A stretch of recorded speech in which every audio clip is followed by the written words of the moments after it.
The ballroom fell silent as the small voice cut through the elegant chatter like a knife through silk. Serena Washington froze mid-conversation, her champagne glass trembling in her manicured hand as she turned toward the sound. There, tugging at the hem of her designer dress, stood a little girl with pigtails and tear-stained cheeks, looking up at her with eyes that held more pain than any 6-year-old should ever know. "I don't have a mom," the child whispered again, her voice breaking. "Can you please be my mom just for a day, ma'am?" The question hung in the air like a thunderclap. Around them, the charity gala continued in slow motion, wealthy donors in expensive suits and glittering gowns, crystal chandeliers casting rainbow patterns on marble floors, waiters gliding between tables with silver trays. But all Serena could see was this little girl whose desperate plea had just shattered something deep inside her chest. Serena Washington was used to being in control. At 32, she had built a business empire worth billions, commanded respect in boardrooms filled with men twice her age, and lived her life by one simple rule. Emotions were weaknesses that successful people couldn't afford. She had walls around her heart built from years of disappointment and betrayal, walls that had kept her safe but also terribly alone. But this child's words had found a crack in those walls, and suddenly Serena felt like she was drowning in feelings she had buried so deep she'd forgotten they existed. "Lily." A man's voice called out frantically from across the room. "Lily, where are you?" Serena watched as a tall, lean man with sandy brown hair and tired eyes pushed through the crowd, relief flooding his face when he spotted the little girl. He was younger than most of the other guests, maybe early 30s, wearing a suit that was clean and pressed but clearly not expensive. His face was drawn with exhaustion and worry, the kind of weariness that came from carrying burdens too heavy for one person. "I'm so sorry," he said as he reached them, gently taking the little girl's hand. She wandered off. "I'm James Mitchell and this is my daughter Lily. We're not really supposed to be here." There was shame in his voice, and Serena felt her heart twist in a way that was completely foreign to her. She had spent years perfecting the art of reading people, of seeing through their masks to their motivations. But this man's mask was transparent. He was simply a father trying to provide for his child, even if it meant swallowing his pride. "It's okay," Serena heard herself saying, though she wasn't sure where the words came from. "What did you mean, sweetie?" she asked, kneeling down to Lily's level despite the fact that her dress cost more than most people's monthly salary. Lily looked up at her father, then back at Serena. "Daddy says there are nice ladies here who help people. I thought maybe one of them could pretend to be my mommy for just one day. Just so I know what it feels like." The innocence in her voice was devastating. Serena felt tears prick at her eyes, actual tears, something she hadn't experienced in years.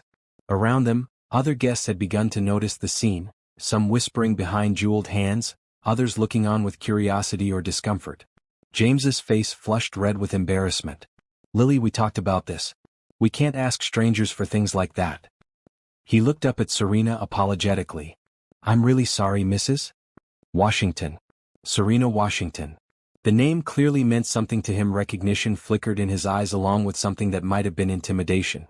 She was, after all, one of the wealthiest women in the city, known for her business acumen and her ruthless approach to competition. "The Serena Washington?" he asked quietly. "Oh God, Lily, we need to go. Right now." But as he started to pull his daughter away, Lily broke free and ran back to Serena, wrapping her small arms around the woman's legs in a hug that nearly knocked Serena over with its intensity. "Please," Lily whispered against Serena's dress. "I promise I'll be good. I won't ask for anything else ever again. I just want to know what having a mommy feels like for one day." Serena closed her eyes, feeling something inside her chest crack open like ice in spring. When she opened them again, she was looking at James, who was staring at his daughter with a mixture of love and heartbreak that took Serena's breath away. "One day," she heard herself saying. "I can do one day." Both father and daughter looked at her with shock. James shook his head quickly.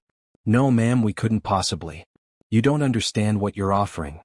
"I understand perfectly," Serena said, surprising herself with the firmness in her voice. "One day. Tomorrow is Saturday. I'll pick you up at 10 in the morning." She reached into her purse and pulled out a business card, writing her personal number on the back. As she handed it to James, their fingers brushed, and she felt a spark of something she couldn't name. "This is crazy," James said, but he was looking at his daughter's face, which had lit up like Christmas morning. "Maybe," Serena agreed. "But sometimes crazy is exactly what we need." As she walked away from them, back toward her table of business associates and potential investors, Serena could feel their eyes on her back. She had just agreed to something that went against every principle she had lived by for the past decade. She didn't do charity cases. She didn't get involved in other people's problems. And she certainly didn't pretend to be anyone's mother. But something about that little girl's plea had awakened something in her that she thought had died years ago. Something that made her want to be more than just a successful businesswoman. Something that made her want to be human again. The rest of the evening passed in a blur. Serena smiled and nodded at the right moments, wrote checks for the appropriate amounts, and played her role as the generous benefactor. But her mind kept drifting back to the father and daughter she had left near the entrance, wondering what she had gotten herself into. As she finally made her way to the valet, she spotted them again, James helping Lily into an old sedan that had seen better days, both of them talking animatedly about something. Even from a distance she could see the love between them, the way he tucked her hair behind her ear, the way she looked at him like he hung the moon. For just a moment, Serena allowed herself to wonder what it would have been like to have that kind of love in her own childhood. What it would have been like to have someone look at her the way Lily looked at her father, or to have someone care for her the way James clearly cared for his daughter. The valet brought her car around a sleek black sedan that cost more than most people's houses, and as she drove home to her penthouse apartment with its floor-to-ceiling windows and minimalist decor, Serena couldn't shake the feeling that tomorrow would change everything. She had built her life on predictability, on control, on keeping emotions at arm's length. But something told her that one day with James and Lily Mitchell was going to turn her carefully ordered world completely upside down. And for the first time in years she found herself looking forward to the chaos. James Mitchell sat on the edge of his daughter's bed, watching her sleep with the peaceful expression that only children could manage. The cheap apartment around them told the story of their struggles: second-hand furniture, bills stacked on the kitchen counter, and walls that needed paint they couldn't afford. But Lily's room was different. He had made sure of that. Even with their limited resources, he had painted her walls a soft pink, hung curtains with dancing ballerinas, and filled every corner with love. The stuffed animals were from thrift stores, the books were hand-me-downs from the library's donation box, but everything was clean and arranged with care. This room was his promise to her that she mattered, that she was loved, even if he couldn't give her everything she deserved. "Daddy?" Lily's sleepy voice brought him back to the present. "I'm here, sweetheart," he whispered, smoothing her hair back from her forehead. "Is the pretty lady really going to be my mommy tomorrow?" James felt his heart squeeze. How could he explain to a 6-year-old that what happened tonight was probably just the impulse of a wealthy woman who would wake up tomorrow and realize she had made a terrible mistake? "She's going to spend the day with us," he said carefully. "But remember what we talked about? She's not really going to be your mommy. She's just being very kind." Lily nodded solemnly, but her eyes were bright with hope that made James's chest ache. "I know, Daddy. But maybe she'll like us so much she'll want to stay." After Lily fell back asleep, James made his way to the living room and collapsed onto the worn couch that doubled as his bed. The apartment was tiny, just one bedroom, which Lily had, and a living area that served as kitchen, dining room, and his bedroom all at once. It wasn't much, but it was theirs, and he had worked 2 jobs to keep it that way. The photo on the side table caught his eye, as it did every night. Rebecca smiled back at him from the silver frame, her arms wrapped around a much younger version of himself, both of them glowing with happiness and anticipation. She had been 7 months pregnant when the photo was taken, her hand resting on her belly where Lily was growing. "What am I doing, Becca?" he whispered to the photo. "I let our daughter ask a stranger to pretend to be her mother. What kind of father does that make me?" The silence that answered him was familiar. Rebecca had been gone for 6 years now, claimed by complications during childbirth that no one had seen coming. One moment they were a happy couple about to welcome their first child, and the next he was a single father holding a tiny baby who would never know her mother's voice. He had tried to be everything Lily needed: father, mother, protector, provider.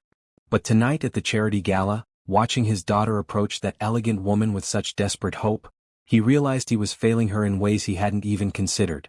The gala had been a last resort. His hours at the construction company had been cut back, and his evening job at the diner wasn't enough to cover their expenses. Medical bills from Lily's recent bout with pneumonia had wiped out what little savings they had. When he heard about the children's charity event, he thought maybe, just maybe, someone there might be able to help them get back on their feet. He never expected Lily to wander off. He never expected her to approach the most intimidating woman in the room and ask her to be her mother for a day. And he certainly never expected Serena Washington to say yes. Serena Washington. Even people who didn't follow business news knew that name. She was ruthless, brilliant, and richer than some small countries. The newspapers called her the Ice Queen of Industry because of her ability to make deals without showing emotion. She had built her empire from nothing, and rumor had it she had never lost a negotiation in her life. So why had she agreed to spend a day with them? James couldn't figure it out, and that worried him. In his experience, when something seemed too good to be true, it usually was. His phone buzzed with a text message, and his heart sank when he saw it was from his supervisor at the construction site. His hours were being cut, even further budget constraints, the message said. James stared at the phone, calculating and recalculating numbers that didn't add up no matter how he arranged them. Rent was due in 2 weeks. Lily needed new shoes because she had outgrown her current pair. The electricity bill was already overdue. And now his main source of income was being reduced to almost nothing. He thought about calling Serena Washington and telling her they couldn't meet tomorrow after all. The smart thing would be to focus on finding another job, not playing pretend family with a billionaire who would probably lose interest the moment things got real. But then he remembered the look on Lily's face when Serena had agreed to her request. Pure joy. Complete happiness. When was the last time he had seen his daughter look like that? Since Rebecca's death, Lily had been the strong one in their little family. She never complained about their second-hand clothes or their tiny apartment. She never asked why other kids had mothers and she didn't. She helped with chores without being asked and always had hugs ready when he came home exhausted from work. But tonight she had finally asked for something just for herself. Something that had nothing to do with practical needs or survival. She had asked for the experience of having a mother, even if it was just pretend. How could he take that away from her? James picked up the business card Serena had given him, turning it over in his hands. The paper was thick and expensive, with her contact information embossed in elegant script.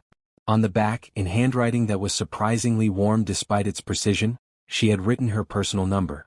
He wondered what she was doing right now. Probably in some mansion with servants, already regretting her impulsive decision. Maybe she was calling her assistant to find a way out of the commitment. People like Serena Washington didn't spend their Saturdays with struggling single fathers and their daughters. But something in her eyes when she had looked at Lily suggested otherwise. For just a moment, when his daughter had hugged her legs and begged to know what having a mother felt like, Serena Washington had looked almost vulnerable. Like she understood that kind of longing in a way that surprised even her. James set the card on the coffee table and went to check on Lily one more time. She was sleeping peacefully, clutching the stuffed rabbit that had been her constant companion since she was a baby. In sleep, she looked even younger than her 6 years, and James felt the familiar weight of responsibility settle on his shoulders. He was all she had. Her grandparents had died before she was born, and Rebecca had been an only child. There were no aunts or uncles, no extended family to help shoulder the burden of raising her. It was just the two of them against the world, and most days that felt like enough. But tonight, watching her ask a stranger to be her mother for a day, James realized it wasn't enough. Lily needed more than he could give her, needed experiences and perspectives that a single father couldn't provide no matter how hard he tried. Maybe tomorrow would be a disaster. Maybe Serena Washington would spend an hour with them and realize she had made a mistake. Maybe Lily would be disappointed and heartbroken. But maybe, just maybe, it would be exactly what his daughter needed. A chance to see what she had been missing, to experience the kind of maternal care that James tried to provide but knew he could never fully replace. As he finally settled onto the couch and pulled the thin blanket over himself, James made a silent promise to Rebecca's photo. Tomorrow he would let Lily have her day of pretending. He would put aside his pride and his worry and his fear, and he would let his daughter experience the joy of having a mother figure, even if it was temporary. After all, wasn't that what good fathers did? Put their children's happiness before their own comfort? The last thing he saw before falling asleep was Serena Washington's business card, sitting on the coffee table like a promise of possibilities he couldn't quite bring himself to believe in. Serena stood outside the modest apartment building at exactly 10 o'clock, questioning every decision that had led her to this moment. Her driver waited in the car, clearly confused by the location, and she could feel the curious stares of neighbors through their windows. This wasn't the kind of neighborhood where black sedans with drivers typically appeared. She had barely slept the night before, alternating between excitement and terror at what she had committed to. Part of her had hoped James would call and cancel, saving them both from what was sure to be an awkward situation. But her phone had remained silent, and now here she was, about to pretend to be a mother for a day when she had never even held a baby. The building was older but well-maintained, with small balconies and flower boxes that spoke to residents who cared about their home despite limited resources. Serena found apartment 2B and knocked softly, her heart pounding in a way that hadn't happened since her first board meeting. The door opened immediately as if James had been waiting right behind it. He looked nervous but determined, wearing clean jeans and a button-down shirt that had been carefully ironed. Behind him, Lily bounced with barely contained excitement, dressed in her best outfit, a yellow sundress with small flowers that was clearly homemade but crafted with love. "Ms. Washington," James said formally. "Thank you for coming. I wasn't sure if you would." "I said I would be here," Serena replied, then softened her tone when she saw Lily's eager face. "Good morning, sweetheart. Are you ready for our day together?" Lily launched herself forward, wrapping her arms around Serena's waist in a hug that was becoming familiar. "I've been ready since I woke up at 6 this morning. Daddy made me wait until 9:30 to get dressed because I kept changing clothes." Serena looked around the small apartment, taking in the carefully arranged space that maximized every square foot. The furniture was clearly secondhand, but everything was spotless and organized. Lily's artwork covered the refrigerator, and photos of her and James were displayed on every available surface. There was love in every corner of this tiny home, more love than Serena had ever felt in her sprawling penthouse. "Would you like some coffee?" James offered. "I know it's not what you're probably used to, but—" "That would be nice," Serena said, settling onto the small couch. She noticed how James's hands shook slightly as he poured coffee from an old pot into mismatched mugs. He was as nervous as she was, maybe more so. Lily climbed onto the couch beside her, sitting so close their legs were touching. "Daddy, can I show her my room?" "If Ms. Washington would like to see it," James said, glancing at Serena for confirmation. The bedroom tour was endearing in its enthusiasm. Lily showed off every stuffed animal, explaining their names and histories, demonstrating how she kept her books organized by color, and proudly displaying the artwork James had helped her hang on the walls. The room was small but filled with personality, clearly the result of a father's devoted attention to his daughter's happiness. "This is beautiful, Lily," Serena said, meaning it. "You and your daddy have created something very special here. Daddy says home isn't about how big your house is, it's about how much love is inside it," Lily said matter-of-factly. "Our house has lots of love." Serena felt that familiar crack in her chest expand a little more. When was the last time anyone had spoken about love so simply, so honestly? In her world, relationships were transactions, emotions were weaknesses, and vulnerability was something to be eliminated or exploited. "So what would you like to do today?" Serena asked as they returned to the living room. Lily's eyes lit up with possibility. "Can we go to the park? And maybe get ice cream?" "Daddy says ice cream before lunch is only for special occasions." James started to object. "Lily, Ms. Washington probably has other plans. We should ask what she wants to do." "Actually," Serena said, surprising herself, "the park sounds perfect. And ice cream before lunch sounds like exactly the kind of rule mothers get to break."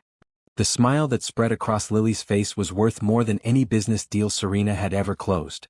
They walked to the nearby park, Lily chattering constantly about everything they passed. She pointed out the house with the pretty garden, the corner store where she and her daddy sometimes bought treats, the bus stop where she would wait for the school bus come fall. Her commentary painted a picture of a neighborhood where people knew each other, where small pleasures were celebrated, where community mattered more than competition. At the park, Serena found herself doing things she had never imagined. She pushed Lily on the swings, her designer heels sinking slightly into the mulch with each step. She helped her across the monkey bars, steadying her small body when her grip faltered.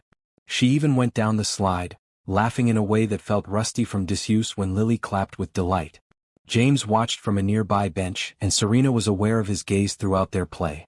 There was something in his expression she couldn't quite read, gratitude certainly, but also a kind of wonder, as if he couldn't believe what he was seeing. "Your turn, Daddy," Lily called, and suddenly James was part of their games too. The three of them chased each other around the playground equipment, took turns on the swings, and invented elaborate stories about the other families they saw. When ice cream time came, they walked to a small shop that clearly knew Lily well. The teenager behind the counter greeted her by name and asked about her special day. James tried to pay, but Serena waved him off, buying generous servings for all three of them plus an extra container to take home. "This is the best day ever," Lily announced, chocolate ice cream smeared across her cheek. "Can we do this every Saturday?" James caught Serena's eye over Lily's head, his expression apologetic. "Lily, remember what we talked about. This is just for today." But Serena found herself hesitating before agreeing. The day wasn't even half over, and already she felt more alive, more present, more connected to something real than she had in years. When was the last time she had laughed without calculating the social benefit? When was the last time someone had hugged her just because they wanted to, not because they wanted something from her? They spent the afternoon at a small museum with hands-on exhibits that delighted Lily and challenged Serena in unexpected ways. She found herself crawling through kid-sized spaces, building structures with oversized blocks, and answering questions about everything from dinosaurs to space travel. "How do you know so much?" Lily asked as they sat in the planetarium, watching stars dance across the domed ceiling. "I read a lot," Serena said. "When I was your age, I spent most of my time in libraries because—" She stopped herself before revealing too much. "Because why?" Lily pressed, her small hand finding Serena's in the darkness. Serena looked over at James, who was watching her with curious eyes. "Because I didn't have a family like you do. Libraries were quiet places where I could learn about the world." It was more honesty than she had intended to share, but something about the darkness and the artificial stars made it feel safe to reveal pieces of herself she usually kept hidden. As the day progressed, Serena began to notice small things that made her chest tighten with emotion. The way James automatically cut Lily's food into smaller pieces. How he carried tissues and band-aids in his pocket, prepared for any minor emergency. The way he listened to every story Lily told as if it were the most important thing he had ever heard. And Lily, she was extraordinary in the way only children can be. She saw wonder in everything, approached each new experience with enthusiasm, and radiated a kind of joy that was infectious. But more than that, she was kind. She shared her snacks with other children at the playground, said please and thank you without being reminded, and constantly checked to make sure both Serena and James were having fun too. By late afternoon they were all tired but happy. They ended up back at the apartment, where James made simple sandwiches while Lily showed Serena her coloring books and taught her the proper way to stay inside the lines. "You're really good at this," Lily said as Serena carefully colored a butterfly's wings. "Most grown-ups are too fast and messy." "I like being careful," Serena said. "Making sure everything is just right." "Daddy says perfect isn't as important as trying your best," Lily replied, then looked up with serious eyes. "Do you think you did your best at being my mommy today?" The question hit Serena like a physical blow. Had she done her best? She had certainly tried things she never thought she would try, laughed more than she had in years, and felt more genuine emotion in one day than she usually allowed herself in a month. "I think I tried very hard," she said carefully. "Did I do okay?" Lily's smile was radiant. "You did perfect. Just like a real mommy would." As evening approached, Serena realized she didn't want the day to end. For the first time in her adult life, she was somewhere she wanted to be, with people who genuinely seemed to enjoy her company not because of what she could do for them, but simply because of who she was when she let her guard down. But all pretending has to end eventually. As she prepared to leave, Lily clung to her with the desperate intensity of a child who knows something precious is slipping away. "Do you have to go?" she whispered against Serena's shoulder. "I do, sweetheart," Serena said, her voice thick with unexpected emotion. "But I had the most wonderful day with you. Will you come back?" Lily asked, pulling back to look into Serena's eyes with hope that was painful to witness. Serena looked at James, who was watching the exchange with an expression she couldn't read. The smart thing would be to make a clean break, to return to her orderly life and treat this as a nice memory. But looking at Lily's expectant face, she found herself saying, "Would you like me to come back?" "Yes," Lily said immediately. "Please, please say you'll come back." "Maybe next Saturday," Serena heard herself saying. "If that's okay with your daddy." James nodded slowly, and she saw something in his eyes that made her heart skip, something that looked almost like relief. As her driver pulled away from the apartment building, Serena looked back to see James and Lily waving from their small balcony. The day had been nothing like she expected and everything she hadn't known she needed. For one day she had been part of a family. And it had been perfect. The following Saturday couldn't come fast enough for any of them, though each had different reasons for their anticipation. Serena found herself distracted during board meetings, her mind wandering to Lily's infectious laughter and James's gentle way of correcting without criticism. She caught herself shopping for children's books during her lunch break and had to physically restrain herself from buying the entire children's section of the bookstore. James spent the week in a state of nervous excitement, watching Lily count down the days and trying to manage his own growing feelings about the elegant woman who had stepped into their lives. He found himself thinking about the way Serena had looked at the museum, genuinely engaged and curious, asking Lily questions that showed she was really listening. There had been moments when her carefully maintained composure had slipped, revealing glimpses of someone more vulnerable and real than the business magazines ever showed. When Saturday arrived, Serena appeared at their door with a bag of art supplies that made Lily squeal with delight and James's eyes widen at what must have been an expensive purchase.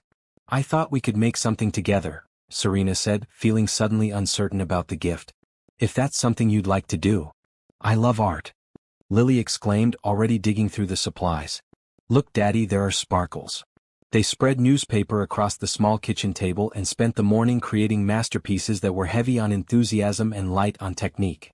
Serena found herself completely absorbed in the process, following Lily's instructions on color mixing and glitter application with the same focus she usually reserved for merger negotiations. "You're different when you smile," Lily observed, stepping back to admire their collaborative painting of what might have been a house or possibly a very square flower. "You look prettier but also nicer." James coughed, clearly embarrassed by his daughter's directness, but Serena just laughed.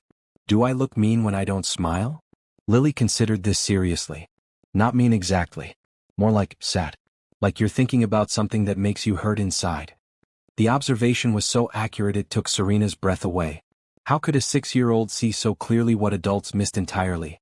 "Sometimes grown-ups have to think about complicated things," Serena said carefully. "It can make us look serious even when we're not sad."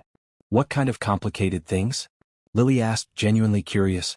Serena glanced at James, who was pretending to focus on his own artwork but was clearly listening. "Work things mostly. Making sure people have jobs and companies stay healthy."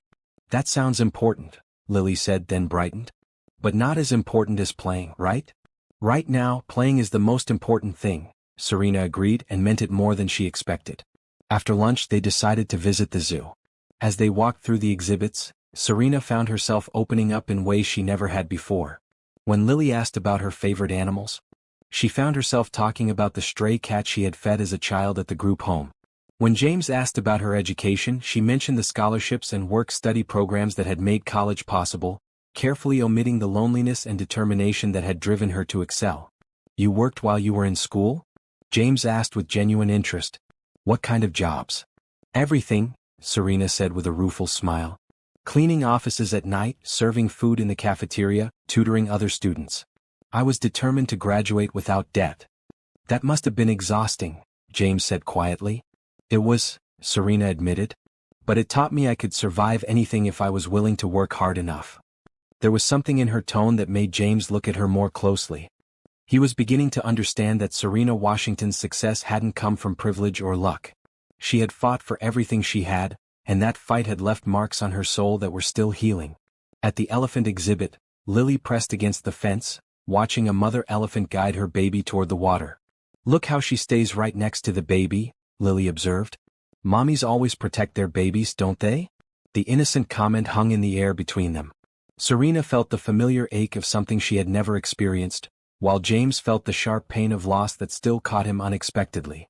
"Yes," Serena said softly. "That's what mothers do." "My mommy in heaven protects me," Lily said matter-of-factly.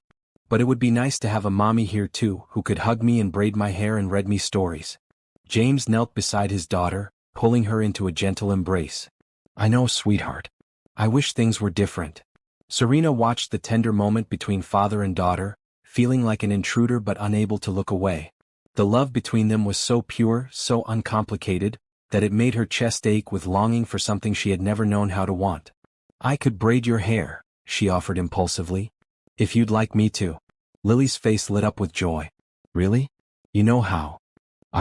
I can learn," Serena said, realizing she had no idea how to braid hair but suddenly desperate to figure it out. That evening, back at the apartment, Serena found herself sitting on the couch with Lily between her knees, carefully working through the process of creating a simple braid. Her movements were uncertain at first, but Lily was patient, offering gentle corrections and encouragement. "It's okay if it's not perfect," Lily said. "Daddy's braids are always lumpy, but I like them because he tries so hard." James, washing dishes in the small kitchen, smiled at the comment. "I heard that, little miss." "It's true." Lily giggled. "But I love your lumpy braids, Daddy." As Serena worked, she became aware of the intimacy of the moment. The trust Lily was showing by sitting so still, the gentle weight of the child's body against her legs, the simple pleasure of running her fingers through soft hair. These were experiences she had never imagined wanting, but now she couldn't imagine giving them up. "There," she said finally, securing the braid with a small elastic band. "What do you think?" Lily ran to the bathroom mirror, then came back beaming. "It's beautiful. Just like a real mommy would do." The words hit Serena harder than she expected. She had spent the day pretending, playing a role, but somewhere along the way it had stopped feeling like pretending. The affection she felt for this little girl was real, growing stronger each moment they spent together. After Lily was tucked into bed, Serena found herself lingering in the small living room, reluctant to leave. James made tea in chipped but clean mugs, and they sat on opposite ends of the couch, the space between them feeling both vast and intimate. "Thank you," James said quietly. "I know this isn't what you signed up for when you agreed to one day."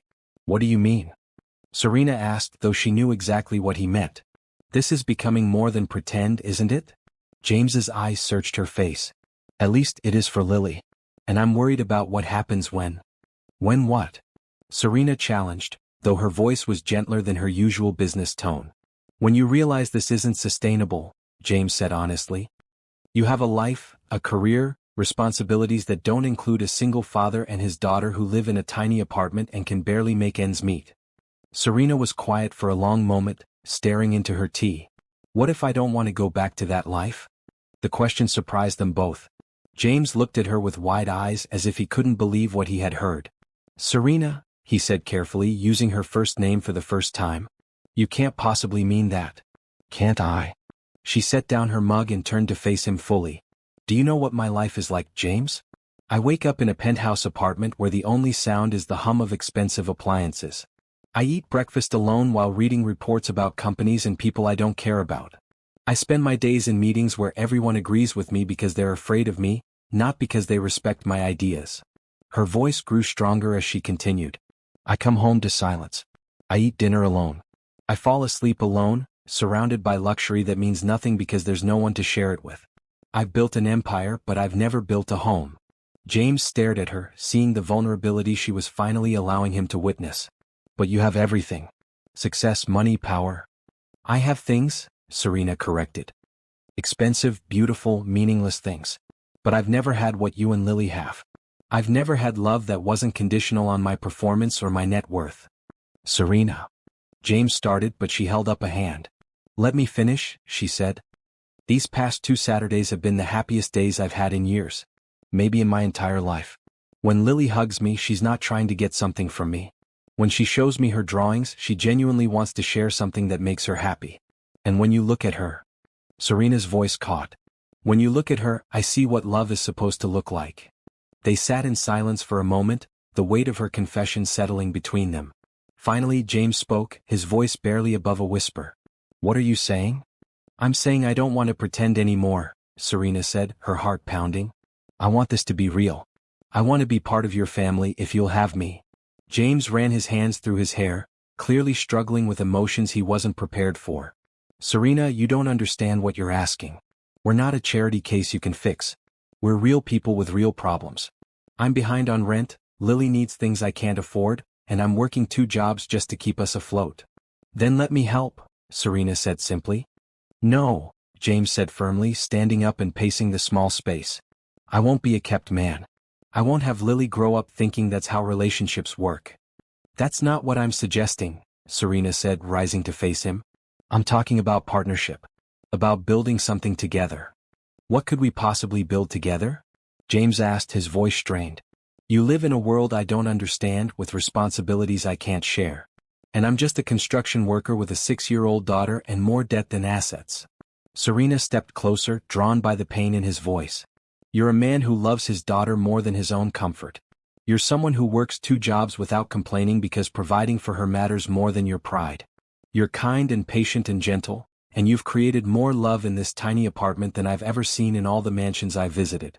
James stopped pacing and looked at her, really looked at her, seeing past the expensive clothes and polished exterior to the lonely woman underneath. "What happened to you?" he asked quietly. "What made you so afraid of letting people close?" Serena felt her carefully constructed walls tremble.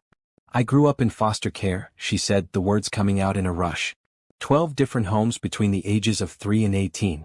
Every time I started to care about someone, every time I thought I might finally have a family, something would happen. Budget cuts, policy changes, families who decided fostering was too hard. I learned that the only person I could count on was myself. James's expression softened with understanding. So you built walls. I built a fortress, Serena corrected. And I convinced myself I didn't need anyone inside it. But then Lily asked me to be her mother for a day and… She trailed off, unable to finish. And you remembered what you'd been missing, James finished softly. I remembered what I'd never had, Serena whispered. A family. A home. People who cared about me not because of what I could do for them, but just because I existed.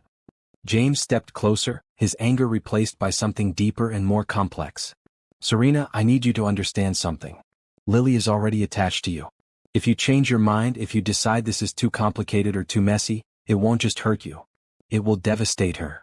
I won't change my mind, Serena said firmly. How can you be sure? James challenged. You've never done this before.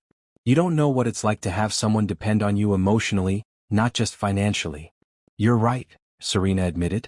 I don't know how to be part of a family. I don't know how to love someone without expecting them to leave. But I want to learn. I want to try. James studied her face, searching for any sign of uncertainty or insincerity. What he saw instead was raw honesty, vulnerability that she had probably never shown another living soul. This is crazy, he said finally. Maybe, Serena agreed.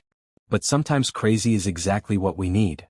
The echo of her words from that first night made them both smile, breaking the tension that had built between them. What would this look like? James asked carefully. If we were serious about this, what would it actually look like? I don't know, Serena admitted. I've never done anything like this before. But maybe we could figure it out together? James was quiet for a long moment, and Serena held her breath, waiting for his decision. Finally he spoke. Lily's going to wake up tomorrow expecting you to be here for breakfast. Then I should probably stay, Serena said, her heart racing with hope and terror in equal measure. I only have the couch, James warned. I've slept in worse places, Serena said, thinking of some of the foster homes that had felt more like way stations than homes. As James gathered blankets and pillows for her makeshift bed, Serena looked around the small apartment that was about to become her second home. It wasn't much by the standard she was used to, but it was filled with something her penthouse had never contained, the possibility of love. For the first time in her adult life, Serena Washington was exactly where she wanted to be. Serena woke to the sound of gentle giggling and the smell of pancakes. For a moment she was disoriented, expecting to see the floor-to-ceiling windows of her penthouse bedroom. Instead she found herself on a lumpy couch covered by a handmade quilt, with Lily's curious face inches from her own. You stayed. Lily whispered excitedly. I thought maybe I dreamed it. I stayed, Serena confirmed, sitting up and smoothing her hair. She had slept in her clothes from the day before, something she hadn't done since her college days, but somehow it felt right. Daddy's making special Sunday pancakes, Lily announced. He only makes them when something really good happens. From the kitchen, James called out, Lily, let Serena wake up properly before you start chattering her ear off. I don't mind, Serena said, meaning it. She had never woken up to child's laughter before, and the sound was better than any alarm clock she had ever owned. Over breakfast they fell into an easy rhythm that felt surprisingly natural. Lily chattered about her plans for the day, James poured coffee and made sure everyone had enough to eat, and Serena found herself contributing to the conversation without the careful calculation that usually preceded her words. Can we go to the playground again? Lily asked hopefully. I want to show you how high I can swing now. Actually, Serena said, an idea forming, I was wondering if you'd like to see where I live. If that's okay with your daddy. James paused in cutting Lily's pancakes, his expression uncertain. Serena, you don't have to. I want to, she interrupted. If we're going to figure this out, then you should know all of who I am. Even the parts I'm not proud of.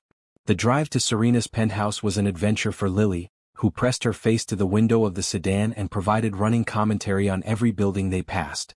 James sat quietly beside her, clearly uncomfortable with the luxury of the car and the obvious wealth it represented. When they reached the high-rise building, Lily's eyes widened at the marble lobby and uniformed doorman. You live in a castle, she breathed. It's just a tall building, Serena said, but she was seeing her home through Lily's eyes and realizing how intimidating it must seem.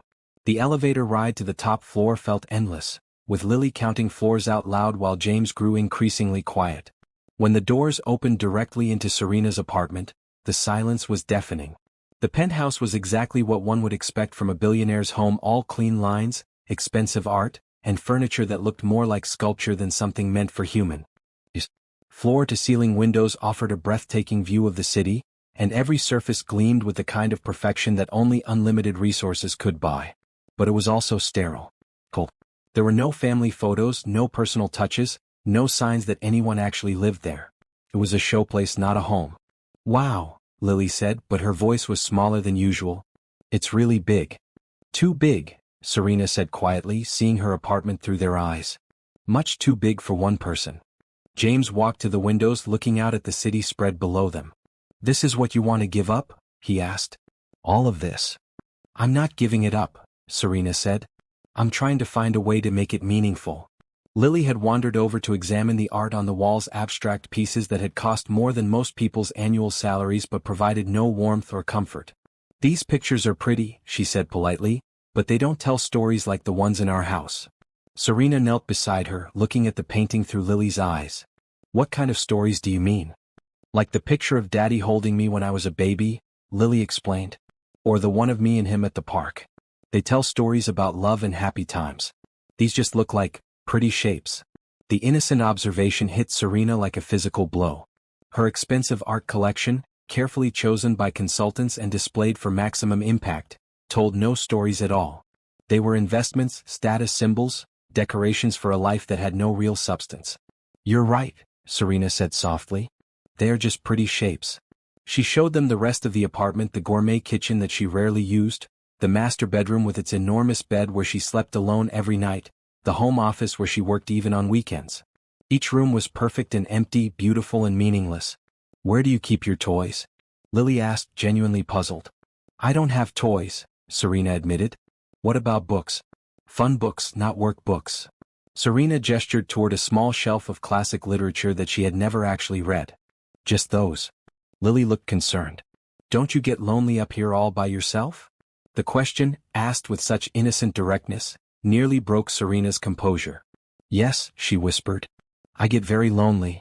James had been quiet throughout the tour, but now he spoke up. "Why are you showing us this?" Serena took a deep breath, gathering courage for the confession she had never made to another living soul. "Because I need you to understand that everything you see here, all of this wealth and success, it comes from fear." She walked to the windows, looking out at the city that she ruled from her tower but had never really been part of. "I told you I grew up in foster care, but I didn't tell you what that was really like." James and Lily sat on the pristine white couch, waiting for her to continue. "The first family I remember sent me back after 6 months because I was too withdrawn," Serena began, her voice steady but her hands shaking. "The second family kept me for 2 years, long enough for me to think I might finally have a permanent home. But then they had a biological child and decided they didn't have room for me anymore." Lily's eyes were wide with concern. "That's not fair." "No, sweetheart, it wasn't fair," Serena agreed.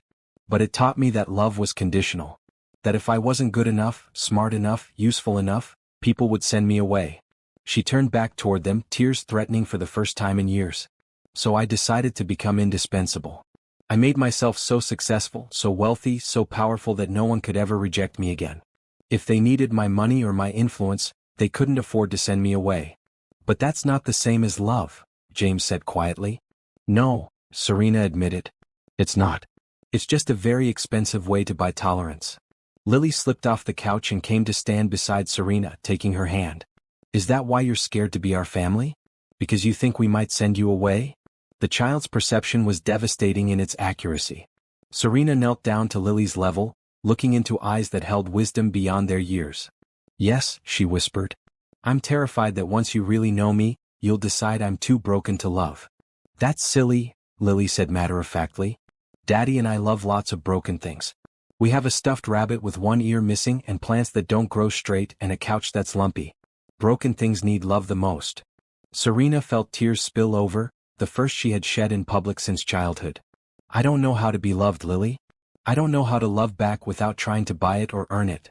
"You already know how," Lily said, wiping Serena's tears with small, gentle fingers. "You played with me at the park. You braided my hair. You listened to my stories. That's what love looks like." James stood up, moving closer to them. "Serena, you need to understand something. Lily and I, we don't need your money. We don't need this apartment or expensive gifts or anything you think you have to provide. We just need you. But I don't know how to just be me, Serena protested. I've spent so many years being Serena Washington, the businesswoman, that I'm not sure there's anything underneath. There is, James said with certainty. I've seen her. She colors outside the lines and laughs at silly jokes and gets excited about ice cream before lunch. She's kind and patient and braver than she thinks she is. What if it's not enough? Serena asked, voicing her deepest fear. What if it's everything? James countered. They spent the rest of the day in the penthouse, but it felt different with James and Lily there. Lily's laughter echoed through rooms that had never heard child's play. James's presence made the vast spaces feel less empty. And Serena began to see possibilities she had never imagined: family dinners at the huge dining table, movie nights on the oversized couch, Lily's artwork brightening the sterile walls. Could you be happy here? Serena asked James as they watched Lily explore the balcony garden. I could be happy anywhere with you and Lily, James said honestly. But Serena, this doesn't feel like you. This feels like a beautiful prison you built to keep the world out. Maybe, Serena admitted. But maybe it could become something different. Maybe it could become a home. As they prepared to leave, Lily ran back for one more look at the view from the windows. It's really pretty up here, she said. But I think it would be prettier with pictures of people you love. I think you're right, Serena said, pulling Lily close. Would you help me pick out some pictures? Really? Lily's face lit up with excitement. Can we get ones with all of us together? I'd like that very much, Serena said, meaning it more than any business decision she had ever made. As they rode the elevator down, James reached for Serena's hand. Thank you for showing us who you really are. Thank you for not running away, Serena replied, squeezing his fingers. Where would we run to? James asked with a smile. We're already home. Looking at their reflection in the polished elevator doors, James in his simple clothes, Lily with her gap-toothed grin, and herself still in yesterday's outfit with tears on her cheeks, Serena realized he was right. Home wasn't a place. It was wherever these two people were willing to let her belong. The next few weeks fell into a pattern that surprised all of them with its naturalness. Serena began spending most weekends at the small apartment, arriving Friday evenings with groceries and staying through Sunday night. She learned to navigate the tiny kitchen, helped Lily with art projects that covered every available surface, and slowly began to understand the rhythms of family life.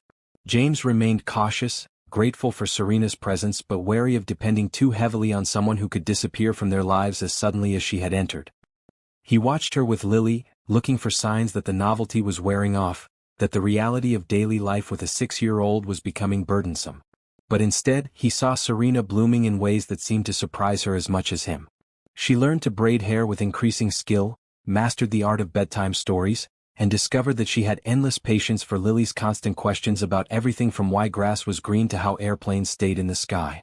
You're a natural at this, James observed one Sunday morning as he watched Serena help Lily create an elaborate breakfast for her stuffed animals. Am I?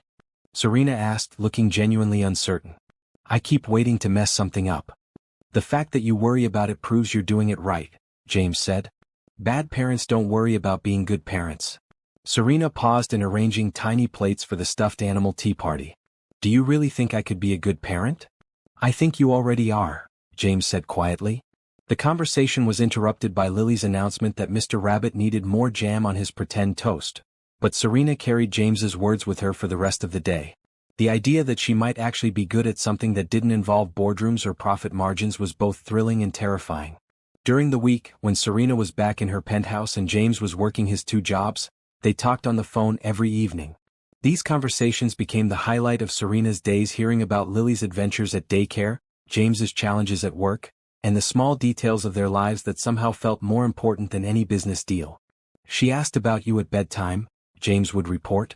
Wanted to know if you were eating dinner by yourself again. Tell her I had a very nice salad, Serena would reply, not mentioning that she had eaten it standing at the kitchen counter while reading emails, the way she had for years. She's worried you get lonely, James continued. She made you a picture to keep you company. These pictures began arriving by mail: crayon drawings of stick figures holding hands, houses with smoke coming from chimneys, and always hearts. Lots of hearts.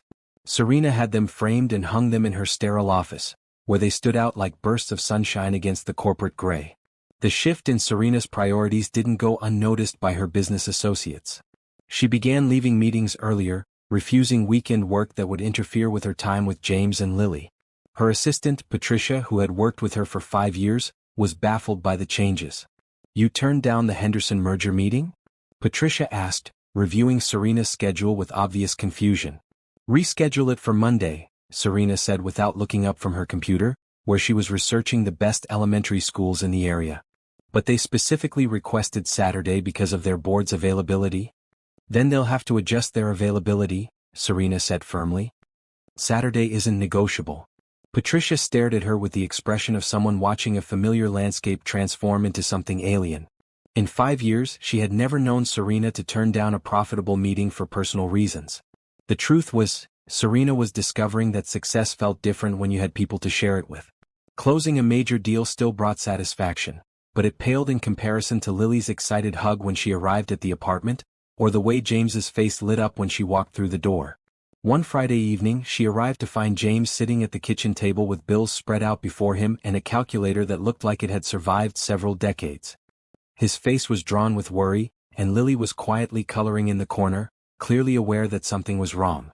"What's going on?" Serena asked, setting down her overnight bag. James looked up, startled. "Nothing serious.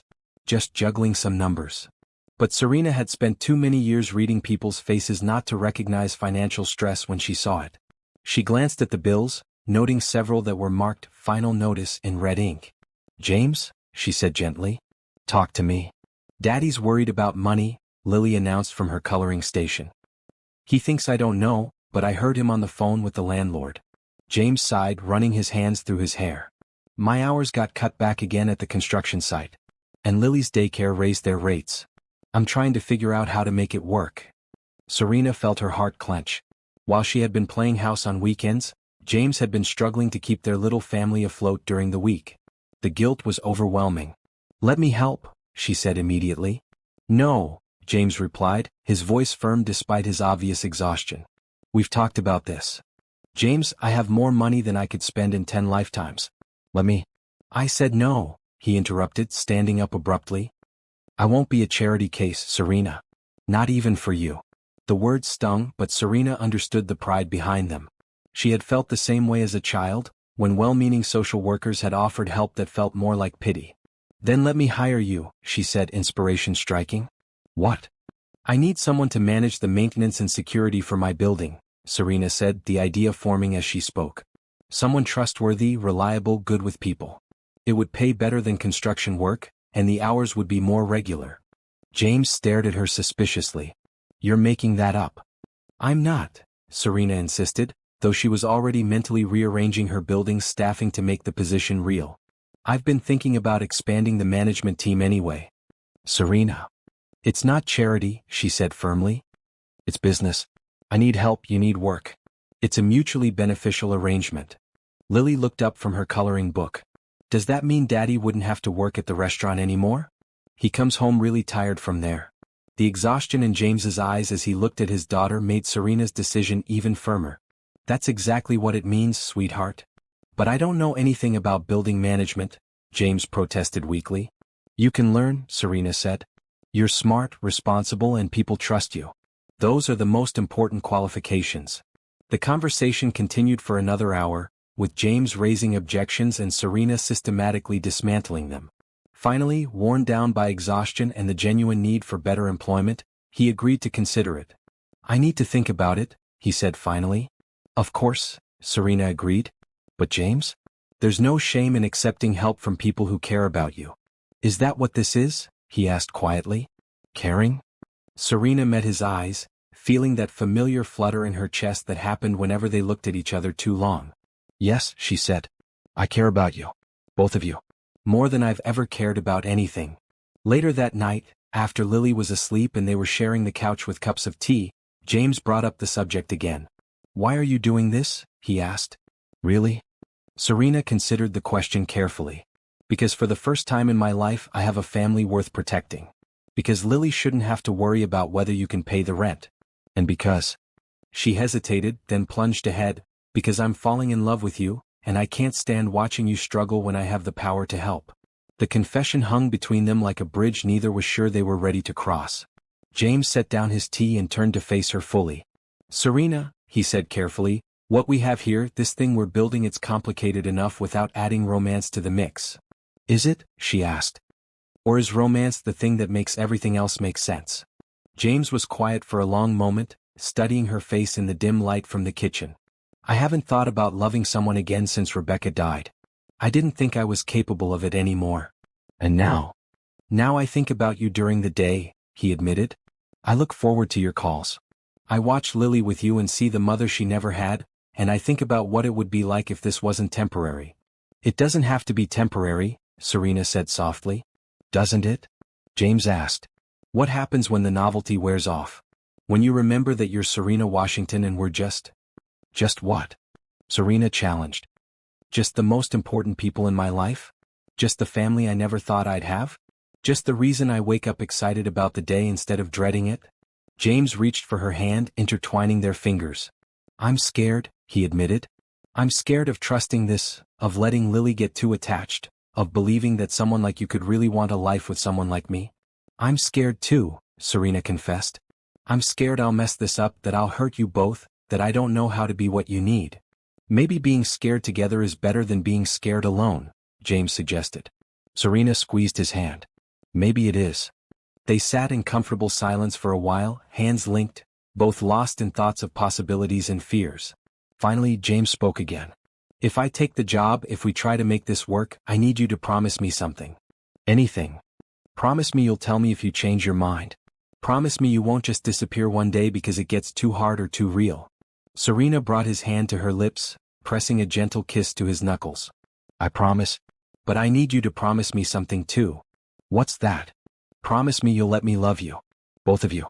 Even when it feels like too much, even when your pride tells you you don't deserve it. Promise me you'll let me stay. James studied her face, seeing the vulnerability beneath her strength, the fear beneath her confidence. I promise, he said finally. As they prepared for bed, Serena on her now familiar couch, James in his small bedroom, both felt the weight of the promises they had made. They were no longer pretending to be a family. They were choosing to become one, with all the risks and rewards that choice entailed. For the first time since Rebecca's death, James allowed himself to hope for a future that included not just survival but happiness. And for the first time in her life, Serena fell asleep knowing that tomorrow would bring people who loved her not for what she could give them, but simply for who she was. 3 months into their new arrangement, just as Serena was beginning to believe that happiness might actually be sustainable, the crisis hit like a thunderbolt on a clear day. She was in her office on a Tuesday morning, reviewing reports and thinking about Lily's upcoming 7th birthday, when Patricia burst through her door with an expression of barely controlled panic. Serena, we have a problem, Patricia announced, her usual professional composure cracking. A big problem. The news was devastating in its simplicity. TechCorp, the multinational corporation that represented 40% of Serena's business empire, was pulling out of their partnership. Worse, they were citing breach of contract and threatening to sue for damages that could bankrupt even someone with Serena's resources. How is this possible? Serena demanded, staring at the legal documents spread across her desk. We've fulfilled every obligation in that contract. Her lawyer, Richard Chin, looked grim as he explained the situation. They're claiming that the quality standards weren't met on the Morrison project. They have documentation showing defects that allegedly compromised the entire development. That's impossible, Serena said firmly. I personally oversaw that project. Every detail was perfect.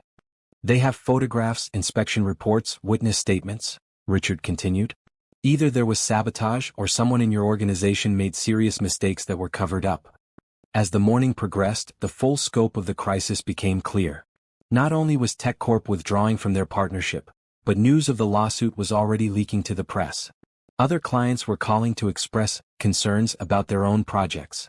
Stock prices were plummeting. The business empire that Serena had spent 15 years building was crumbling in real time. By afternoon, Serena was in full crisis mode, the familiar adrenaline of survival kicking in. She called emergency meetings with her department heads, hired additional legal counsel, and began the exhausting process of damage control. This was the world she knew, the battle she had been fighting her entire adult life. But for the first time, the stakes felt different. It wasn't just her own future on the line anymore. James had quit his construction job to work for her company. Lily was enrolled in a better school thanks to their changed circumstances. They had built a life together that depended on Serena's continued success. The realization hit her during a brief break between meetings.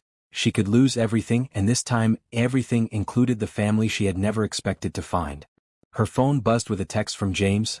"Lily wants to know if you'll be home for dinner. She made you a card."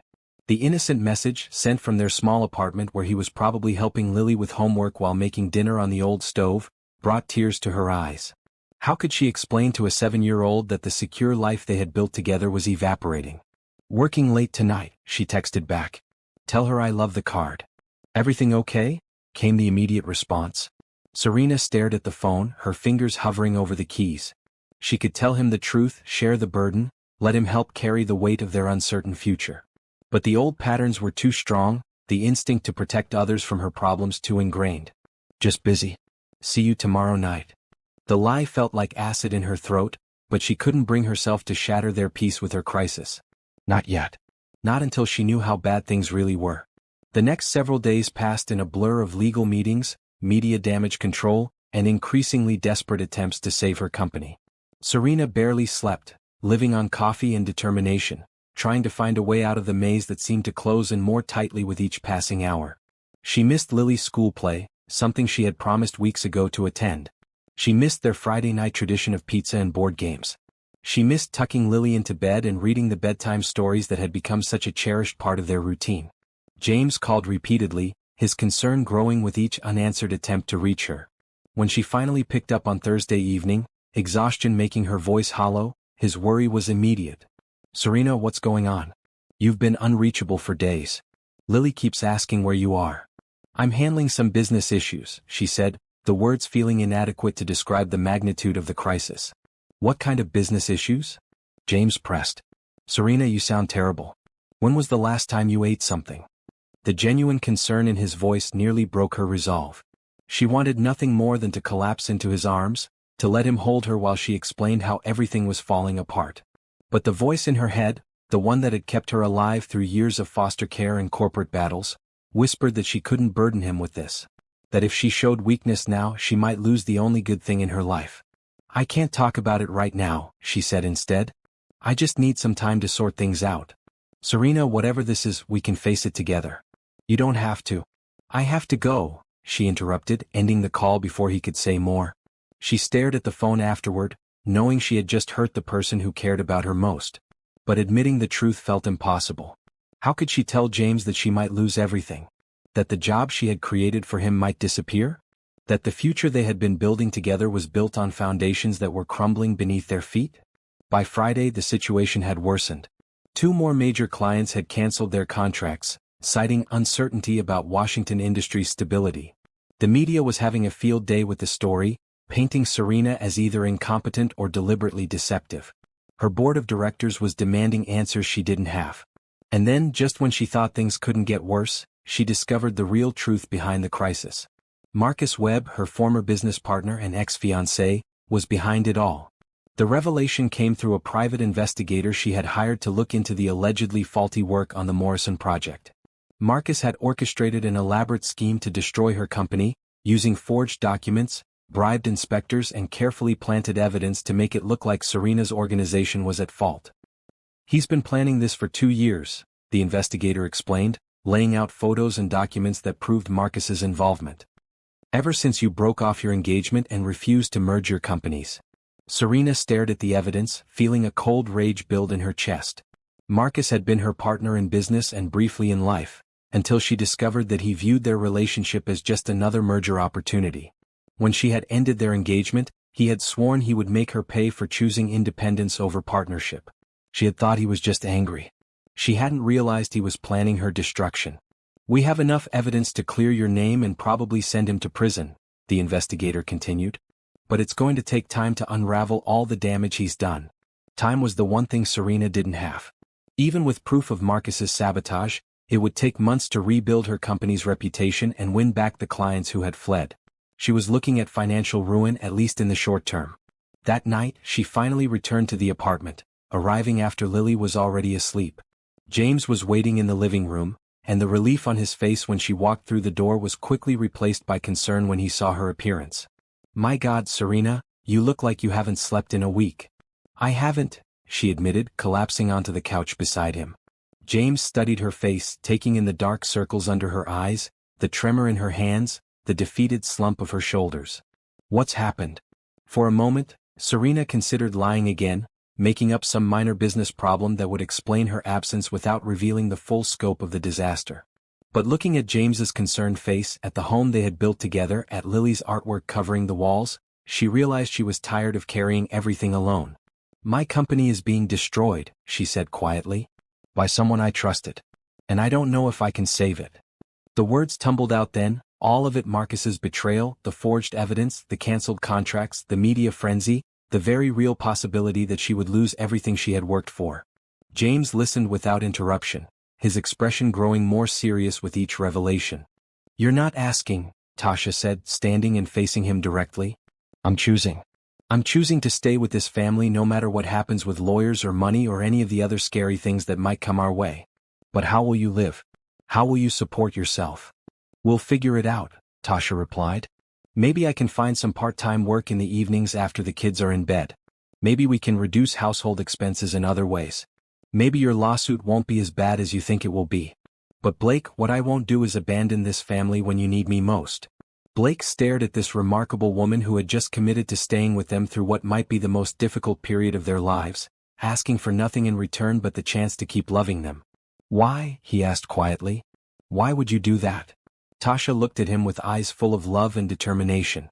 "Because this is my family too now. Because you took a chance on me when 7 other nannies had failed, and you gave me a place to belong. Because Logan and Ethan and Sophia have healed my heart just as much as I've helped heal theirs. And because I believe in us, all of us, enough to fight for what we've built together." From upstairs came the sound of Logan's door opening, followed by footsteps on the stairs. He appeared in the doorway with Ethan beside him, both boys looking cautiously hopeful. "Miss Tasha?" Logan said quietly. "Did you really mean it? You're really not leaving?" "I really meant it," Tasha confirmed. "But Logan, I need you to understand something important. When people make promises to stay, it doesn't mean that nothing difficult will ever happen. It means that when difficult things do happen, we face them together instead of running away." Logan considered this for a moment. "So you're going to stay even if Daddy loses all his money?" "Even then." "And you're going to stay even if we have to move to a smaller house?" "Even then." "And you're going to stay even if we can't afford fancy things anymore?" "Logan," Tasha said gently, "the only things in this house I can't afford to lose are you, Ethan, Sophia, and your daddy. Everything else is just stuff." Logan's face crumpled with relief, and he ran across the room to throw his arms around Tasha's waist. "I'm sorry I got scared," he said. "I'm sorry I thought you were going to leave like everyone else always does." "You don't need to be sorry for being scared," Tasha replied, stroking his hair. "Being scared is normal when things feel uncertain. The important thing is that we talk about our fears instead of letting them make us push people away." Ethan approached more slowly, his quiet voice barely audible. "Miss Tasha, what if the scary things are really big? What if Daddy does lose everything? Then we'll figure out how to be happy with less money but just as much love," Tasha replied. "Some of the happiest families I know don't have very much money at all. What they have is each other, and that's the most valuable thing in the world." Blake watched this exchange with a heart so full of love and gratitude that he thought it might burst. This woman had just committed to staying with his family through potential financial ruin, had just promised his children that love was more important than money, had just shown him what real partnership looked like. "Tasha," he said, his voice thick with emotion, "I don't know how to thank you." "You don't need to thank me," she replied, looking at him with eyes that held promises he was only beginning to understand. "You just need to let me stay." "Forever long?" Sophia asked hopefully. "Forever long," Tasha confirmed. As Blake looked around at his family, his children's faces bright with relief and joy, Tasha's face shining with love and determination, he realized that whatever Richard's lawsuit brought, whatever financial challenges lay ahead, they would face them together. And together they were strong enough to survive anything. Christmas morning arrived with a magical combination of fresh snow and golden sunshine that made the Henderson house look like something from a holiday card. But the real magic wasn't in the weather, it was in the transformation that had taken place in the 3 weeks since Tasha had made her promise to stay with the family no matter what challenges lay ahead. Instead of the crisis Blake had feared, the lawsuit had become an opportunity for the family to discover what truly mattered to them. They had simplified their lifestyle, found joy in homemade gifts instead of expensive purchases, and learned that evenings spent together planning their future were more valuable than any entertainment money could buy. Blake had also discovered something else in those 3 weeks. Watching Tasha choose his family over financial security had crystallized feelings he had been afraid to acknowledge. He was completely, utterly head over heels in love with her. "Daddy, wake up." Sophia's voice carried down the hallway, followed by the thunder of 3 pairs of feet running toward his room. "It's Christmas." Santa came. Blake opened his eyes to find his children bouncing beside his bed with the kind of infectious excitement that made it impossible not to smile. For the first time in almost 2 years, Christmas morning felt like celebration instead of an endurance test. "Did he eat the cookies we left?" Ethan asked seriously. "And drink the milk?" "There's only one way to find out," Blake replied, climbing out of bed and wrapping his robe around himself. "Let's go see what Santa brought." The living room was indeed transformed, though not in the way Blake had originally planned. When his financial situation had become uncertain, he had worried about disappointing the children with fewer presents under the tree. But Tasha had helped him realize that abundance didn't require expense, it required creativity and love. Instead of a mountain of store-bought gifts, the tree was surrounded by carefully wrapped packages that represented weeks of planning and preparation. Blake had spent evenings after the children were asleep building them a puppet theater from reclaimed wood. Tasha had sewn costumes and written scripts for puppet shows. Rosa had taught them all to make traditional Mexican hot chocolate and had prepared ingredients for them to make it together on Christmas morning. "Look!" Logan shouted, diving toward a large, oddly shaped package. "This one has my name on it." As the children tore into their presents with unbridled enthusiasm, Blake found himself standing beside Tasha, both of them watching the joy on small faces with the satisfaction of parents who had gotten it exactly right. "They love everything," Tasha said softly, her voice warm with happiness. "They love everything because it came from people who love them," Blake replied. "You helped me understand that what they needed wasn't expensive gifts, it was the feeling that Christmas was special because we made it special together." Logan had discovered his puppet theater and was examining its construction with the intensity of a tiny architect. "Daddy, did you build this yourself?" "I did. Miss Tasha helped me design it." "It's the most beautiful thing I've ever seen," Logan declared, and Blake felt his chest swell with pride. Building something with his own hands for his son's joy had been more satisfying than any purchased gift could have been. "Best case, we prove Marcus orchestrated everything, I get my reputation back and maybe save 30% of the company," Serena said. "Worst case, the legal battle bankrupts what's left of my assets, Marcus walks away clean, and I end up owing millions in legal fees." "And how long would the legal battle take?" 2 to 3 years minimum, Serena admitted. "During which time I'd have no income, mounting legal expenses and constant media scrutiny." James was quiet for a moment, processing the information. "What does your gut tell you to do?" It was such a simple question, but it cut through all the complex financial calculations and legal strategies to the heart of the matter. Serena realized that for the first time in her adult life, her gut wasn't telling her to fight at all costs. "My gut tells me to walk away," she said quietly. "To take what liquid assets I have left, settle any legitimate debts and start over." "Why?" James asked. "Because fighting Marcus means spending the next 3 years of our lives consumed by this battle. It means Lily growing up with photographers following her to school and reporters asking her about her family.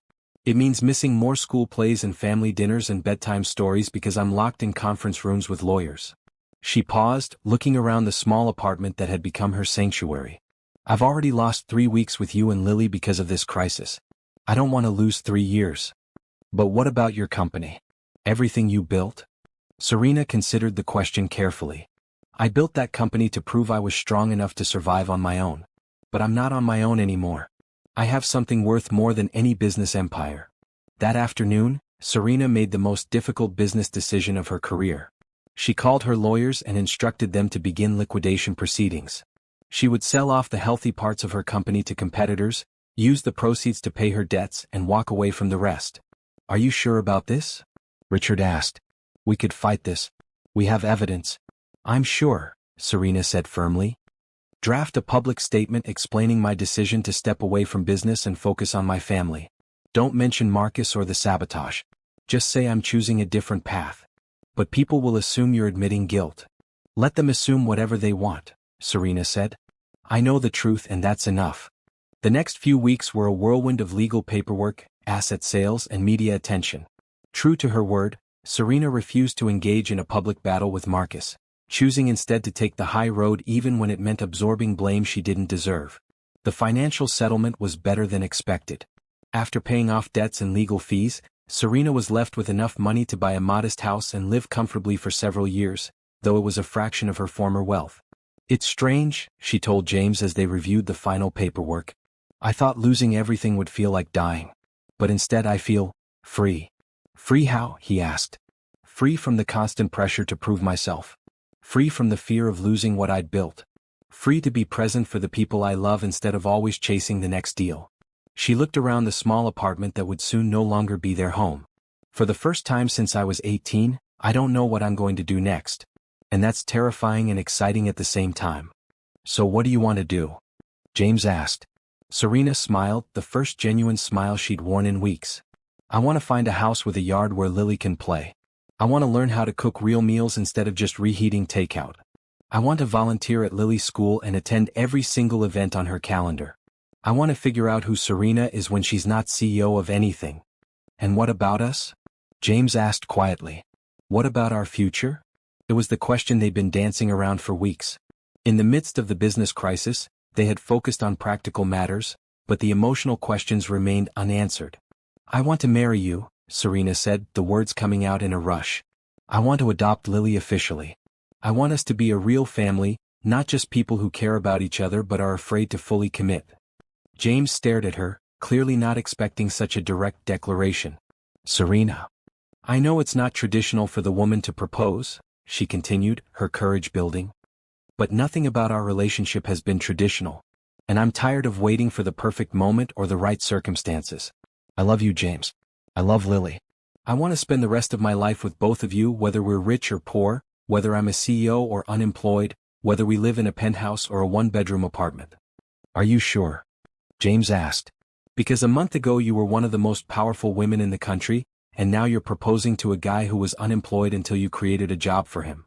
"I'm proposing to a man who taught me what love looks like," Serena corrected. "A man who showed me that strength isn't about what you own, it's about who you protect. A man who raised an incredible daughter and somehow found room in his heart for a broken woman who didn't know how to love." James reached across the table, taking her hands in his. "I love you too," he said quietly. "More than I thought I could love anyone after Rebecca. But are you sure you're ready for this? Marriage, instant motherhood, a completely different life." "I've never been more sure of anything," Serena said. "The question is, are you ready to take a chance on forever with me?" James brought her hands to his lips, pressing gentle kisses to her knuckles. "I've been ready since the day you agreed to spend one day being Lily's pretend mother." They were interrupted by Lily's voice from the doorway. "Are you talking about mushy stuff?" "Very mushy stuff," James confirmed, pulling his daughter onto his lap. "How do you feel about Serena becoming your real mom?" Lily's face lit up with pure joy. "Really? Forever and ever?" "Forever and ever," Serena promised, opening her arms to include Lily in their embrace. "Can we have a wedding with a big cake?" Lily asked excitedly. "The biggest cake you want," Serena laughed, feeling lighter than she had in months. As they sat together in the small kitchen, planning their future and dreaming about their new life, Serena realized that losing her business empire had been the best thing that ever happened to her. It had forced her to choose what really mattered, to prioritize love over success, family over fortune. She had thought she was giving up everything. Instead, she had gained the only everything that actually mattered. That night, after Lily was asleep and they were making plans for house hunting and wedding preparations, James asked one more question. "Do you have any regrets? About the company, the money, the life you're leaving behind?" Serena considered the question seriously, then shook her head. "My only regret is that it took me this long to realize what I really wanted. I spent so many years building walls to protect myself from loss that I almost missed out on the best thing that ever happened to me." "Which is?" "You," she said simply. "Both of you. This little family we've created. The chance to wake up every morning knowing I'm exactly where I belong." James pulled her close, and Serena melted into his embrace, feeling truly at peace for the first time in her adult life. Tomorrow would bring new challenges: job searching, house hunting, wedding planning, learning to live on a budget. But tonight she was exactly where she wanted to be. She was home. 2 months later, Serena found herself in a place she never could have imagined, standing in the kitchen of a modest 3-bedroom house in a family-friendly neighborhood, wearing jeans and a sweater instead of a business suit, flour in her hair from attempting to bake cookies with Lily. The house hunt had been an adventure in itself. After years of viewing properties in terms of investment potential and status symbols, Serena had to learn to see homes through entirely different eyes. She found herself drawn to houses with character rather than prestige, places with built-in bookshelves for Lily's growing collection, yards perfect for swing sets, and cozy kitchens designed for family meals rather than catered parties. The house they finally chose was a 1950s colonial with hardwood floors, a fireplace that actually worked, and a backyard with an old oak tree perfect for a tire swing. It cost less than Serena used to spend on a single business trip, but it felt more valuable than any property she had ever owned. "This is where we belong," Lily had announced during their final walkthrough, running from room to room and claiming the smallest bedroom as her own because it had built-in window seats. Now, settling into their new life, Serena was discovering the rhythms of domesticity. She was learning to grocery shop for a family instead of just picking up prepared meals for one. She was figuring out the logistics of school pickup and playdates and soccer practice. Most surprisingly, she was finding joy in the ordinary moments that had once seemed impossibly mundane. "The cookies are burning," Lily announced, pointing at the oven. Serena rushed to rescue their baking project, pulling out a tray of slightly overdone chocolate chip cookies that looked nothing like the perfect ones in the cookbook. "They're a little crispy," she admitted, setting the tray on the cooling rack. "I like them crispy," Lily said loyally, already reaching for one despite the heat. James appeared in the kitchen doorway, home from his new job managing a small apartment complex across town. It paid a fraction of what Serena's executive position had earned, but it came with regular hours and no weekend emergencies, which made it perfect for their new priorities. "How are my favorite chefs doing?" he asked, surveying the flour-covered kitchen with amusement. "We're learning," Serena said, attempting to wipe flour from her cheek and probably making it worse. "Turns out there's a difference between reading recipes and actually executing them. The important thing is you're trying," James said, stealing a cookie and managing not to wince at the texture. "These are unique. They taste like love," Lily declared, which made both adults laugh. As they cleaned up the kitchen together, Serena marveled at how natural it felt. 6 months ago, she would have hired a housekeeper to deal with the mess. Now, she found satisfaction in the simple act of washing dishes while James dried and Lily put away the utensils in the drawer she could reach. "I have something to tell you both," James said as they finished cleaning.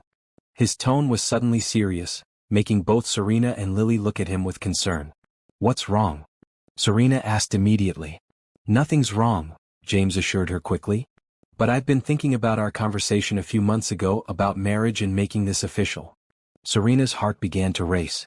They had talked about marriage several times since her proposal, but James had wanted to wait until they were settled in their new home and had adjusted to their changed circumstances. "And?" she prompted when he seemed to hesitate. Instead of answering, James dropped to one knee right there in their flour-dusted kitchen, pulling a small velvet box from his pocket. Lily gasped with delight, clapping her hands together. "Serena Washington," James began, his voice thick with emotion, "you came into our lives when we needed you most, but more importantly, you let us into yours when you needed us most. You've shown me that love isn't about what you can provide or how much you can offer someone. It's about showing up, every day, and choosing to build something beautiful together." Serena felt tears welling up, her hands flying to her mouth as she realized what was happening.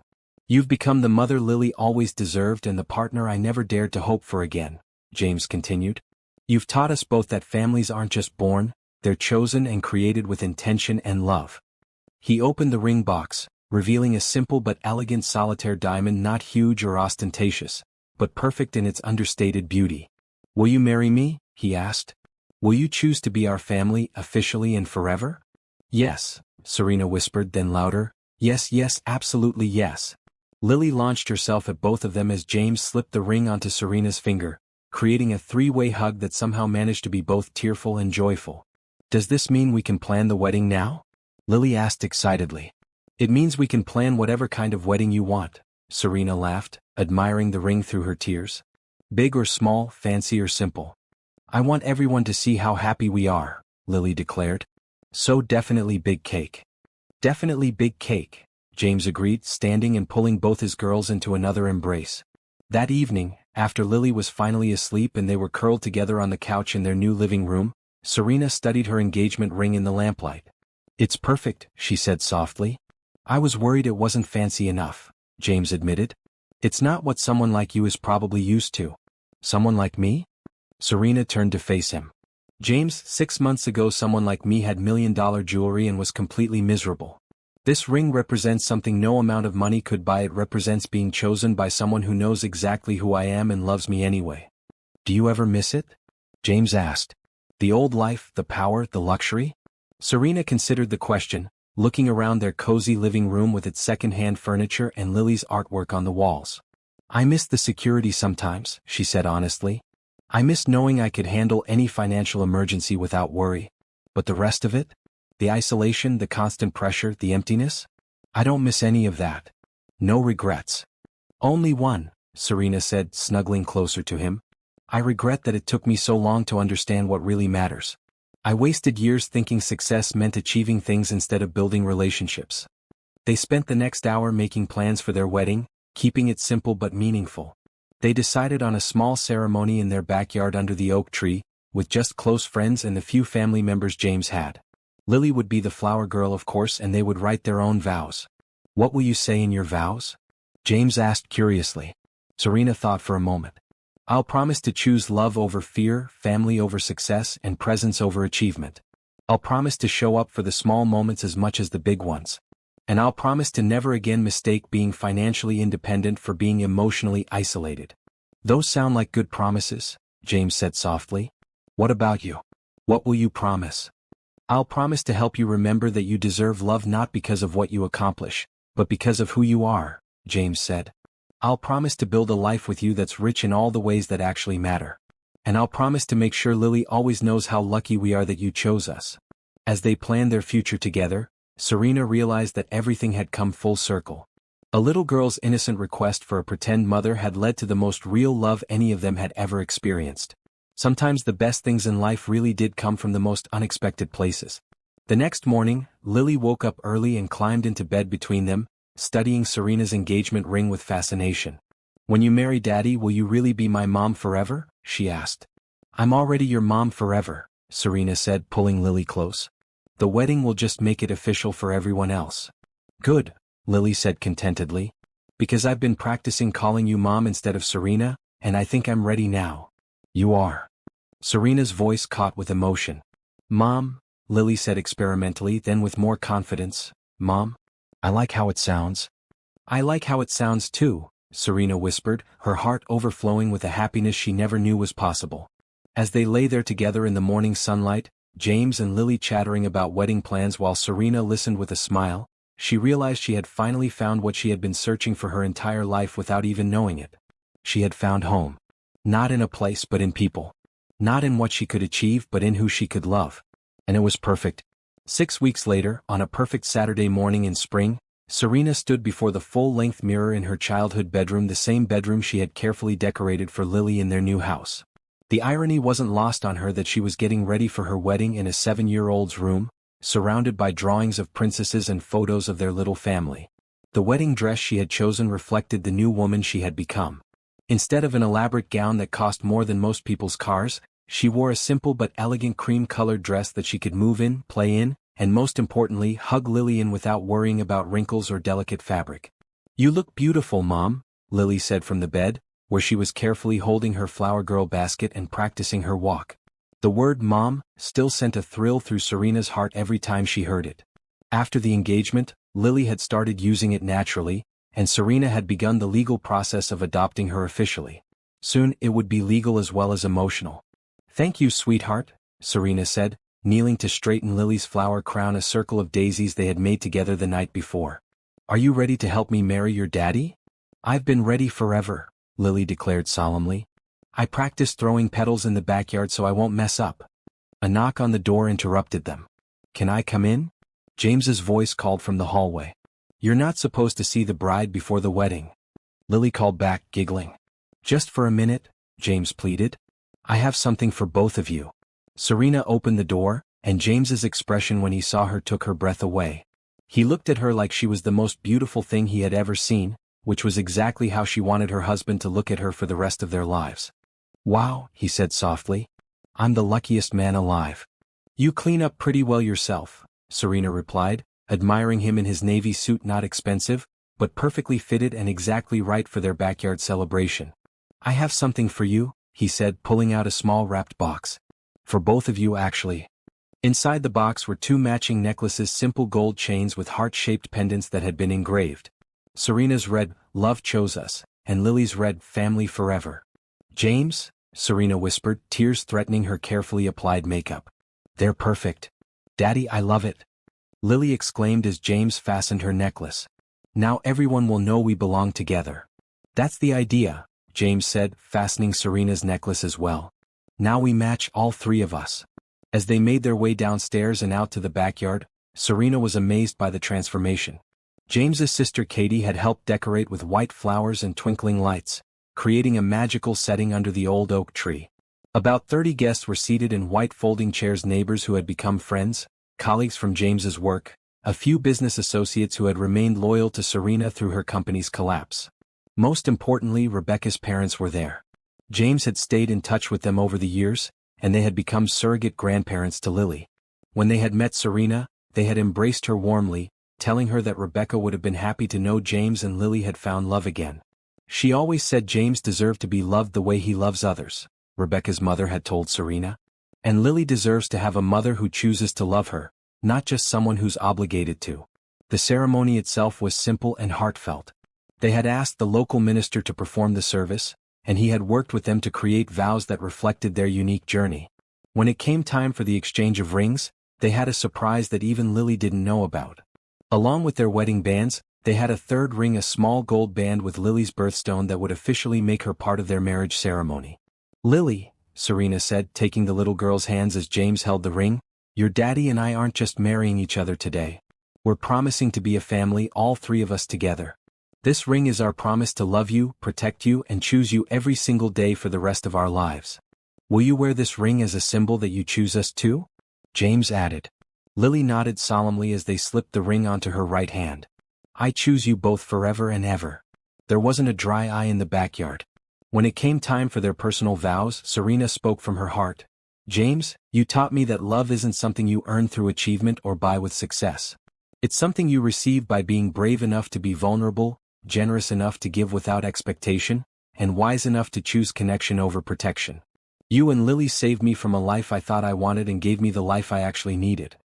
James's vows were equally moving. "Serena, you came into our lives like an answer to prayers we didn't even know we were praying.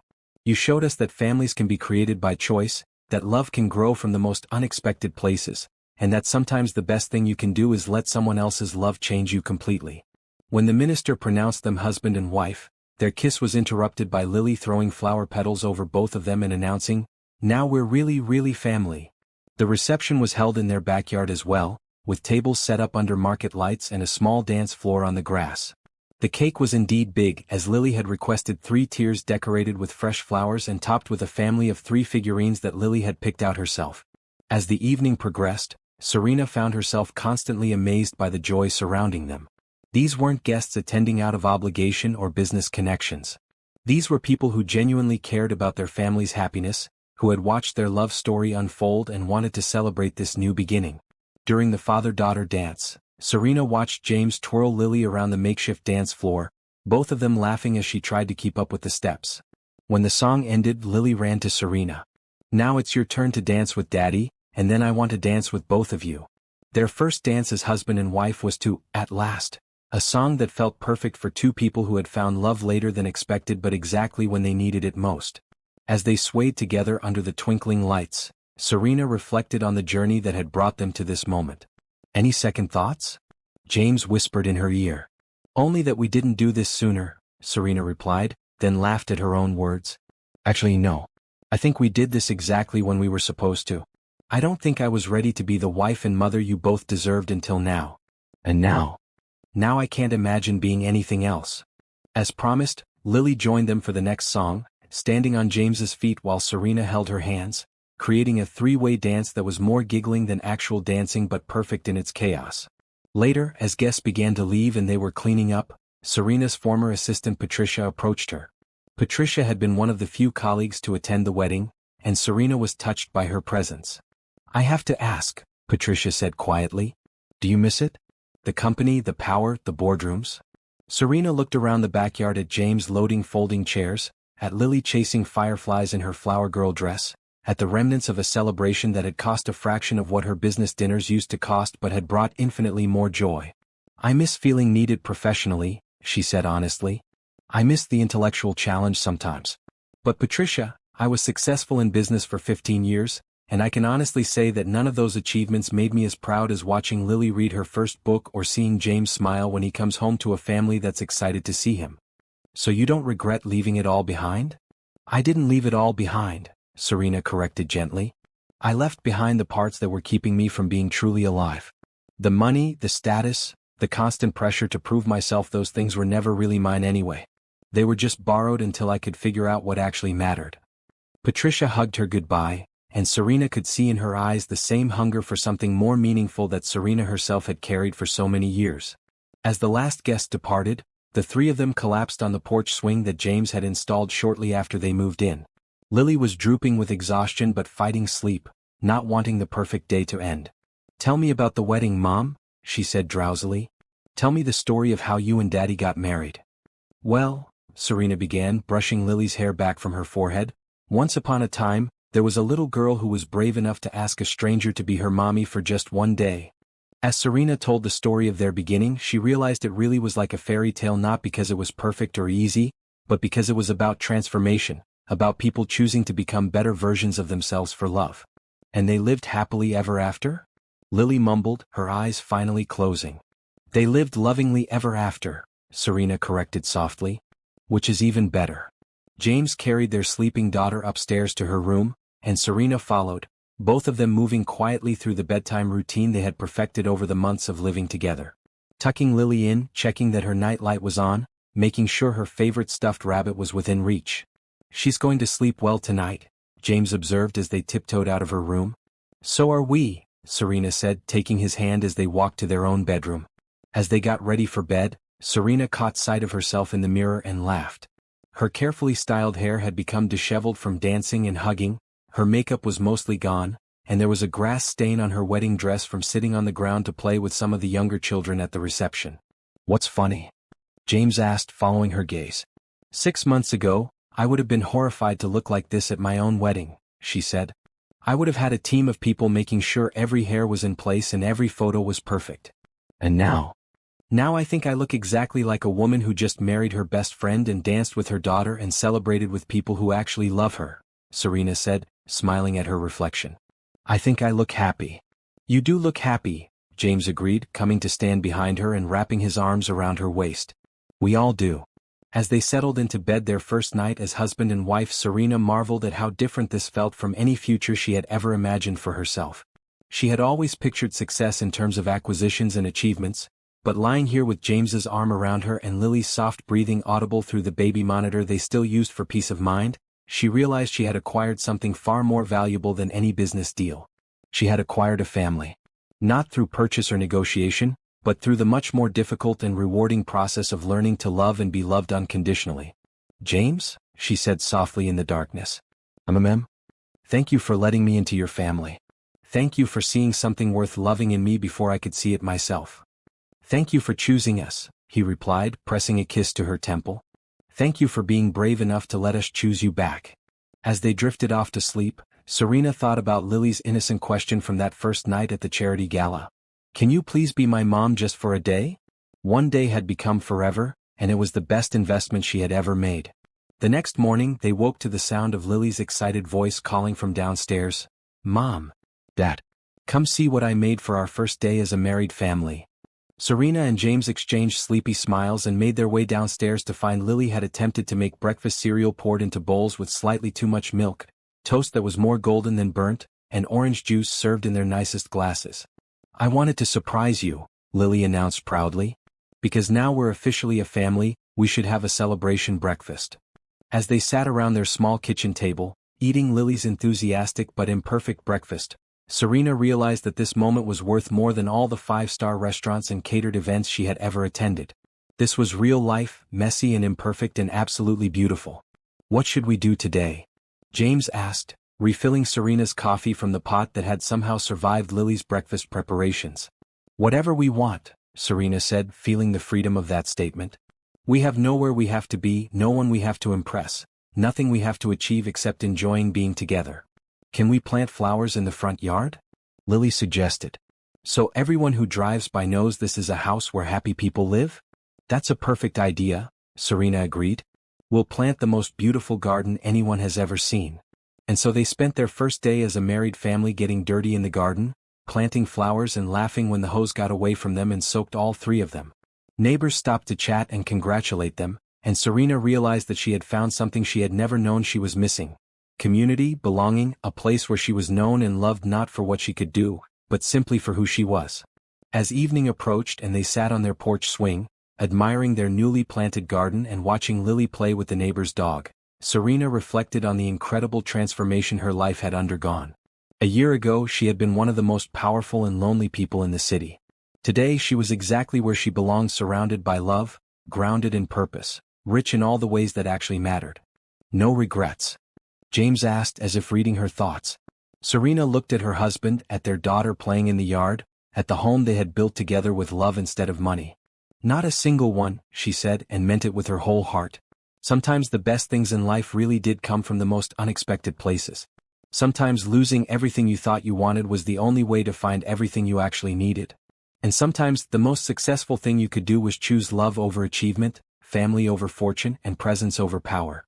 Serena Washington Mitchell had finally found her way home.